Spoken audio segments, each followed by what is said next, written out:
Could humanity vanish in an instant? If something like that happened, how would it unfold? What could cause it? Would there be any force strong enough to save us? Probably not. If such an event is expected, and scientists are already imagining its scenario, that would be chilling to even think about. And on October 14th, 2010, something strange happened. In an event called the Sudden Departure, 140 million people vanished into thin air. But the event I just mentioned was actually part of a fictional story, the plot of the series, The Leftovers. The show explores how the disappearance of just 2% of the world's population could deeply affect those left behind. Back then, the world population was 7 billion. Now, it has surpassed 8 billion. But what if, instead of just 2% like in the series, the entire population suddenly vanished? What kind of world would be left behind? All that noise we make would suddenly be replaced by silence. We may not realize it, but as humans, we create a lot of sound. Some of it is necessary, but much of it is completely pointless. Noise pollution. Imagine you wanted to go somewhere truly quiet, which, by the way, isn't so easy to find these days. But let's say you did. You're deep in the forest, eyes closed, just listening. A peaceful silence surrounds you, so calm that you can even hear the sound of leaves brushing against each other as the wind moves through the trees. Then, a bird sings in the distance, and another one replies from nearby. These birds, when they're in groups,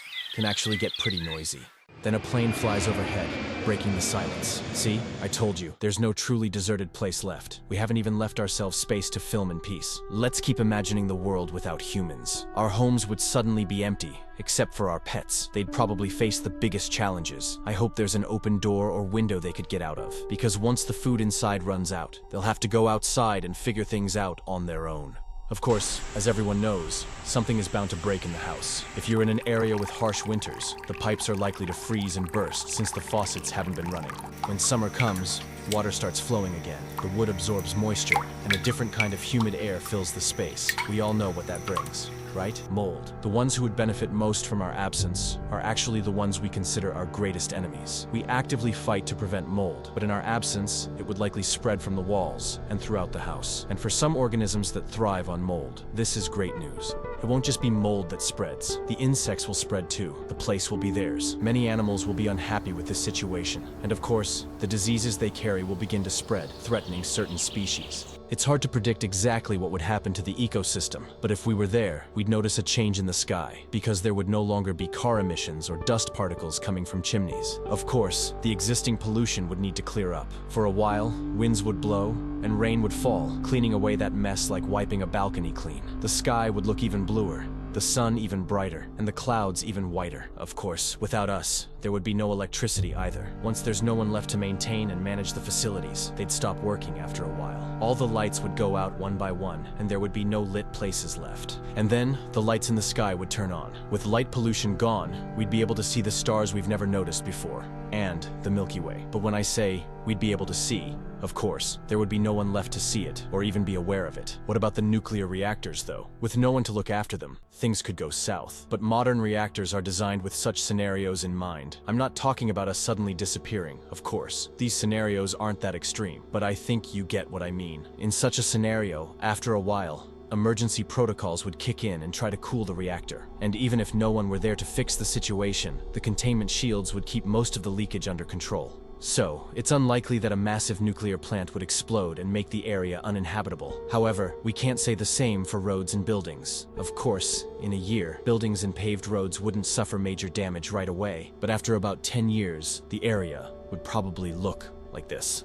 Weeds and trees sprouting through the cracked roads. Once a tree breaks through, it's impossible to stop it. Buildings would start being covered by invasive vine-like plants. I mean, think about it. What could be better than climbing a tall building to reach towards the light? Of course, it wouldn't just be plants. Animals, too, would enjoy the benefits of this situation, at least wild animals. The wilderness would be affected quickly by this. After all, we have our own space, and we make a lot of effort to keep them out of it. In the previous video, I mentioned how monkeys were in the Stone Age, and that it was only us humans who held them back from evolving. Maybe after this period, they would have evolved and created a new civilization. You can watch that chilling video on our channel.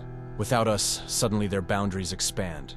A new area opens up for them to explore and live in. Unfortunately, this isn't such good news for our pets. Those who manage to escape the house and hunt in the streets would become prey themselves. Of course, while some cats and dogs might succeed in hunting, they'd also have to avoid becoming prey. The only animals we've taken out of their role in the wild and made sure they live in better conditions with our intellect aren't just the pets in our homes. At the same time, many of the crops we grow, like tomatoes, potatoes, and corn, would be the same. Without our farming, most of them would disappear. They might be found in very specific areas, but their place would likely be taken by invasive species, probably weeds, that wouldn't be of any use to us. This is bad news for animals used to being fed with these types of foods in areas with farms. They would have to find new food sources. With the lights going out and nature returning to its own light, life sprouting again from the asphalt we covered with concrete, hearing the sound of silence and what we took from nature returning to it. With our disappearance, it's as if nature takes the reins back into its hands. This is the kind of impact we have on nature. That's why we call what we do artificial and other things natural. It's as if we're not a part of nature, yet we openly challenge it. In this scenario, everything might seem perfect, as if nature is so beautiful in our absence, as if everything natural is better than what we've done. But these are just the visible part of the iceberg. With the level of consciousness we've reached as humanity, we've saved many species that would have otherwise gone extinct in nature. In fact, we've even managed to bring back the ancient wolf that went extinct 10,000 years ago. There's a video about this on our channel, and if you'd like, you can watch it. I'm leaving a watch card above. Once again, using our minds, we turned those wild versions of vegetables and fruits that weren't very useful to us into something completely different through artificial selection. Look at this banana.